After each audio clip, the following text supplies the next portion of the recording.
Let's pray. Heavenly Father, teach us how to confess our sins and then hear your word of love and forgiveness. In Jesus' name, amen. In the 1950s, on the game show The $64,000 Question, a contestant correctly spelled the word anti-disestablishmentarianism to win the big prize. Now, anti-disestablishmentarianism has 28 letters, 12 syllables, one of the longest words in the English language. It was coined in the 19th century when a movement tried to separate the Church of England from the government of England. Those who opposed the movement of disestablishment became known as anti-disestablishmentarianism.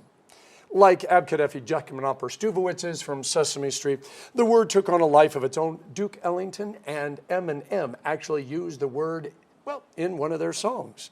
There has always been a movement to remove the church from society. But there has also always been a movement, within the church to remove God from the lives of his people. Lutheran theology is based on two primary doctrines, justification and sanctification. One being the pronouncement of God that saves us, the other being the work of the Holy Spirit that brings the process of change into our life. Now, the book of James says, faith without works is dead. Jesus said, a fruit tree that doesn't produce fruit deserves to be cut down. All of which tells us that we weren't just saved to be saved. There is a purpose and a reason to us being saved. Now, the church at Colossae got two letters from St. Paul, one directly to them and the other one to a guy named Philemon, who was a member of the church whose slave Onesimus had run away and was now an integral part of Paul's ministry team. You can read Philemon, it only takes a couple of minutes. Paul didn't found this church, most likely Epaphras did, but Paul took a deep interest in them. He wanted to warn them, he wanted to encourage them as they faced all of the challenges to their brand new faith and their brand new church. Now, Colossae, much like today's world, was known for its acceptance of diverse beliefs. And it was actually encouraging all the various religions to put all of their stuff into one big pile and just become one big happy family that really didn't believe anything, but was able to say, everything's going to be okay. Yeah, I hope you see the problem in that. So if God is God and heaven is real and the Bible is God's word, then accepting anything else would be to deny God. And Jesus says if we deny him, he will deny us, and we know that that is not a good thing. So, when Jesus said we are to be as gentle as doves, but as shrewd as snakes, he noted the tension believers must live in as we seek to reconcile our heart, mind, and soul with God amidst the turmoil and the temptations of this world. Reading between the lines in this letter, we see the difference between sympathy and compassion. Now, sympathy means you feel sorry for someone, and it ends there.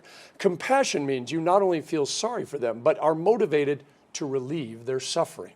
Compassion in its most beautiful form is understanding what it's like to live in someone else's skin with the aching reality that, by the way, until there is peace for them, there will not be peace for you.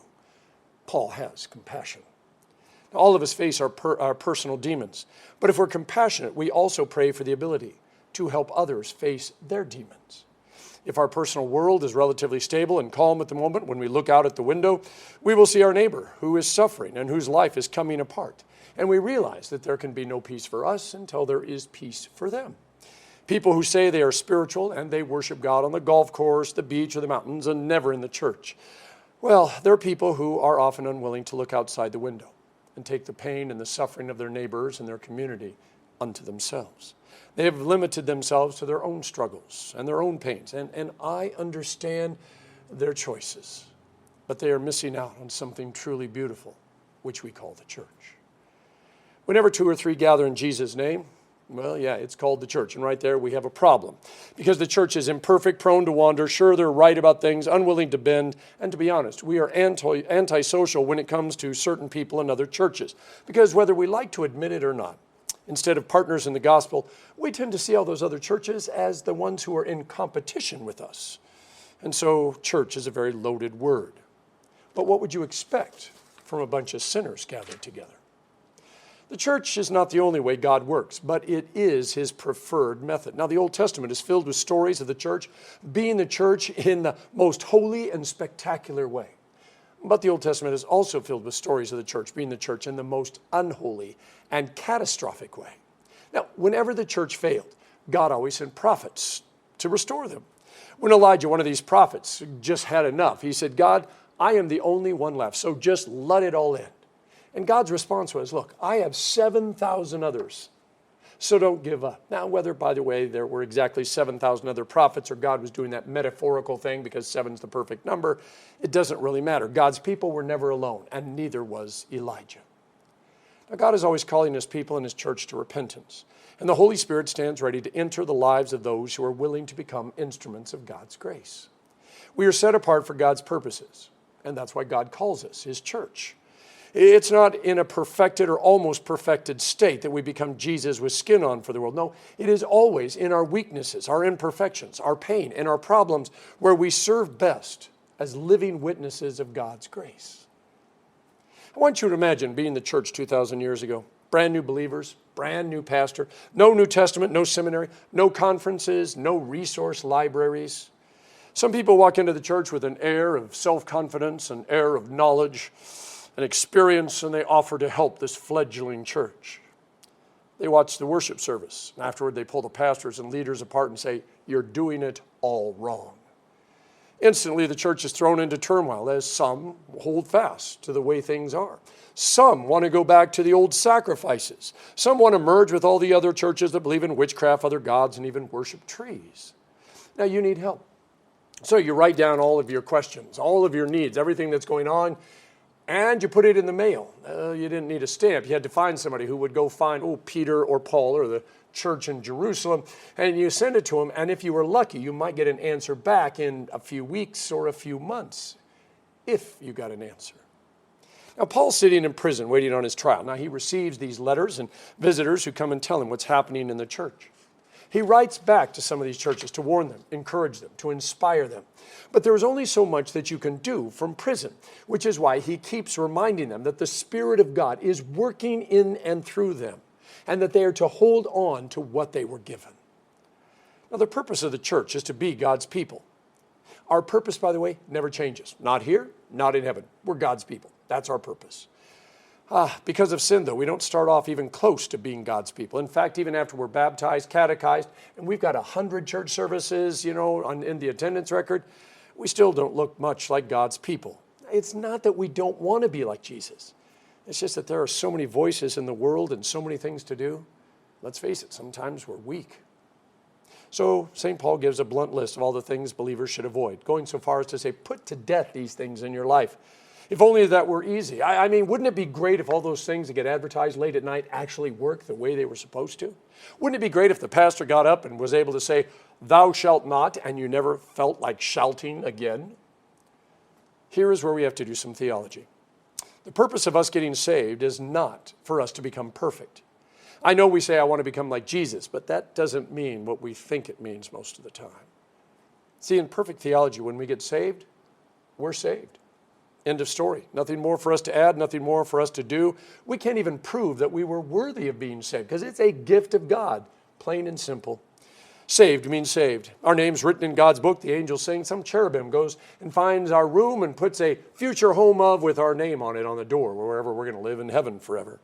We don't cooperate with God when it comes to being saved because salvation is a Jesus-only moment. So what are we supposed to do once we get saved? So when I was 8 or 9 years old, my grandparents gave my sister and I a complete set of Encyclopedia Britannica, including the yearly updates. Now, for those born in the last 30 years, once upon a time, you actually couldn't get information by just saying, hey Google, hey Siri, or looking at Wikipedia. You actually had to go to the library, and you had to pull books off the shelves, and you actually had to read the books to find what it was because, well, it could be anywhere in there. My grandparents thought they were helping my sister and I. We opened the box and we just sat there. My mom kept saying, isn't this great? Isn't this great? Trying to sound exciting, but my sister and I just sat there staring at these books, and finally we murmured, thank you.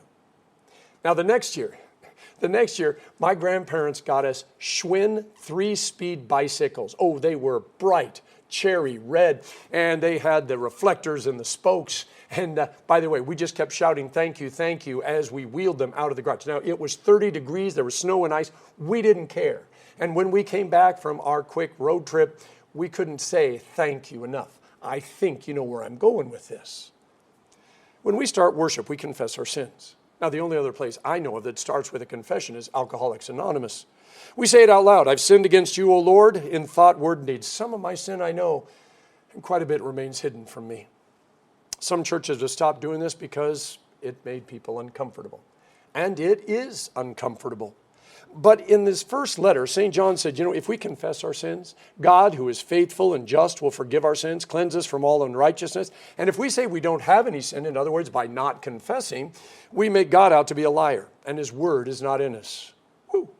Sounds pretty clear that confession is something that we need. Now, we are confessing our sins to God, but we are also confessing them in the presence of other believers for accountability and support. I realize we can't trust everybody to keep our not-so-secret secrets, which is why we don't ask for a detailed list of your sins. Now, St. Paul can get away with listing the sins because he wasn't saying, okay, when this is read aloud, raise your hand if you identify with that sin. We speak our confession, not to make us feel bad, but to be honest, we need it with ourselves. We need it with God. We need it with one another. Because when I tell you that I'm a sinner, you no longer have any power over me because the secret's out. If you want to run around and tell everybody I'm a sinner, some will say, I already knew that. And others will say, I always thought there was something funny about him. While I was at the youth gathering a couple of weeks ago, a certain church from Kansas showed up to protest us. You can look it up online if you want. Anyway, among other really bad signs, they were carrying around a sign that said, your pastor's a liar.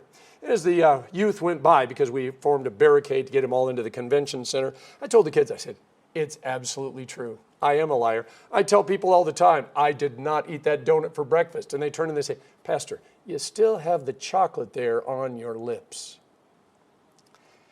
I want and I need God to be God.